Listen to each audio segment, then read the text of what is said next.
In today's world, staying connected has never been easier, and knowing how to communicate digitally is essential for both life and work. Whether it's through email or messaging apps, these tools allow us to keep in touch with others, share ideas, and stay organised. Let's start with email. You can send messages to anyone, anywhere in the world, with just a few clicks. It's perfect for formal communication, like contacting a company or a colleague.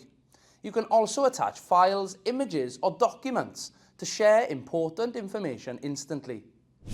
Now, when it comes to keeping up with friends or family, messaging apps like WhatsApp or Messenger are just as important. These apps let you send real-time messages, voice notes, photos, and even videos. You can also set up a group chat. This is a great way to communicate with several people at once.